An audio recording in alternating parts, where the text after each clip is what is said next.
नमोऽस्त्वनन्ताय सहस्रमूर्तये सहस्रपादाक्षिशिरोरुबाहवे सहस्रनाम्ने पुरुषाय शाश्वते सहस्रकोटियुगधारिणे नमः।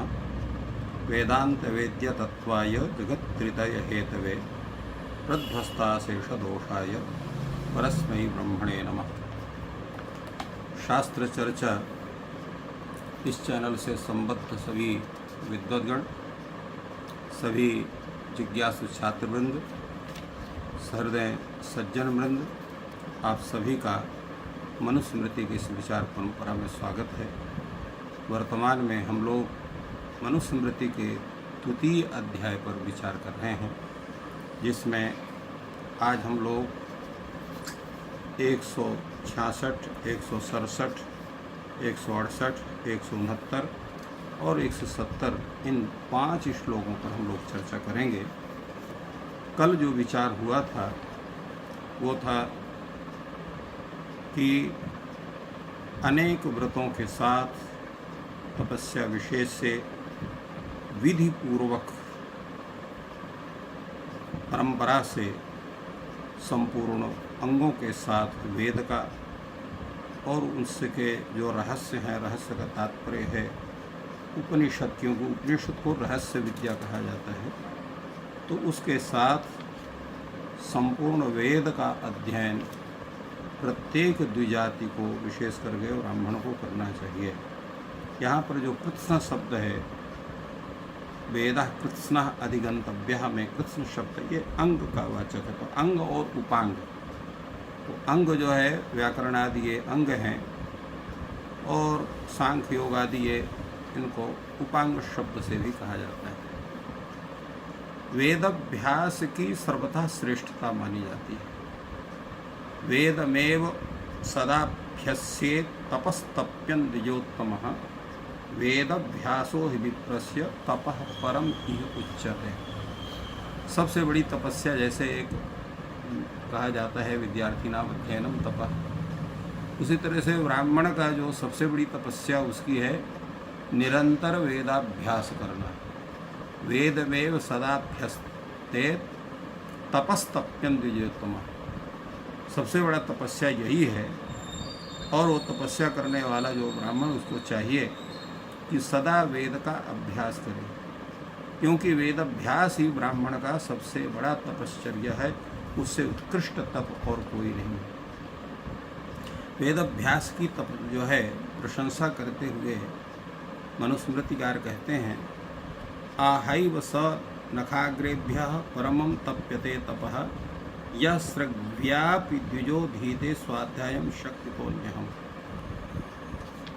कहा जाता है कि पुष्पमाला को धारण करता हुआ, ब्रह्मचर्य अवस्था में यद्यपि पुष्पमाला का निषेध है, तो पुष्पमाला को धारण करता हुआ जो ब्राह्मण प्रतिदिन शक्ति के अनुसार, अपने शक्ति सामर्थ्य के अनुसार जो है निरंतर वेद अभ्यास करता है, वह नख के अग्रभाग से लेकर के और पैर के नख अग्रभाग तक, आहैव स नखाग्रेभ्यः परमं तप्यते तपः, तो वो जो है हाथ के अग्रभाग जो है नख भाग से लेकर के और पैर के नख भाग तक की उसकी तपश्चर्या पूर्ण होती है। इतना बड़ा वेद अभ्यास का महत्व है। तो प्रश्न होता है कि मान लीजिए कि सभी शास्त्र पढ़ लिया जाए, वेद न पढ़ा जाए, तो क्या वो तपश्चर्या ब्राह्मण की मानी जाएगी? नहीं मानी जाएगी। तो उसके लिए बड़ा जो है विचार है। वो कहते हैं कि भले ही आप अनेक शास्त्रों में श्रम करते हैं, किंतु अगर आपने वेद में श्रम नहीं किया है तो आप ब्राह्मण होते हुए भी शूद्रवत आपका स्वरूप होता है। यो नधीत जो वेदम अन्यत्र कुरुते श्रमम सजीवन नेव शूद्रत्व माशु गच्छति सान्मयः। जो द्विज से यहाँ पर ब्राह्मण क्षत्रिय वैश्य का तात्पर्य है, तो वेद आदि का अध्ययन न करके अन्यत्र परिश्रम कर रहा है, अन्य विषय में विद्वान है किंतु वेद के विषय में नहीं जानता है, वह जीता जागता अपने परिवार के सहित शूद्रत्व को प्राप्त होता है, अर्थात शूद्रवत उसका स्वरूप हो जाता है। तात्पर्य है कि वेदाभ्यास के द्वारा व्यक्ति में ब्रह्म तेज की अभिवृद्धि होती है। तो संध्योपासन के साथ साथ वेदाभ्यास करना प्रत्येक का कर्तव्य है, इसलिए वेदाभ्यास करना चाहिए। और वेदाभ्यास करने से उसका जो ब्राह्मणत्व है उसमें वृद्धि होती है, उस तपश्चर्या से भगवान की भी प्रसन्नता होती है, इसलिए वेदाभ्यास करना आवश्यक है। अन्यत्र हम अगर अन्य शास्त्रों में परिश्रम करते हैं तो वो स्वरूप हमारा, वो तेज हमको प्राप्त नहीं हो सकता है। इसलिए इन्होंने कहा कि सजीवन एवं शुद्रत्व माशु गच्छति सान्वय, यही मुख्य रूप से यह है। और इसके लिए बृहदारण्यक उपनिषद में कहा है तस्माद अनुशिष्टम पुत्रम लोक्यमाहु, तो पित्रायम संस्कर्तव्य है सये प्रागुपनयनात् व्याकरणाध्यापयिष्यति।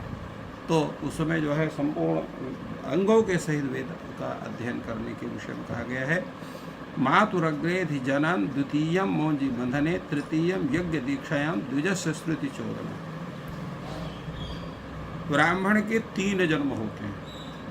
पहला जन्म होता है उसका मातुरग्रेधि जननम, माता के गर्भ से उत्पन्न होना प्रथम जन्म होता है। द्वितीयम मौंजी बंधने, जब उसका यज्ञोपवीत संस्कार होता है तो द्वितीय जन्म होता है।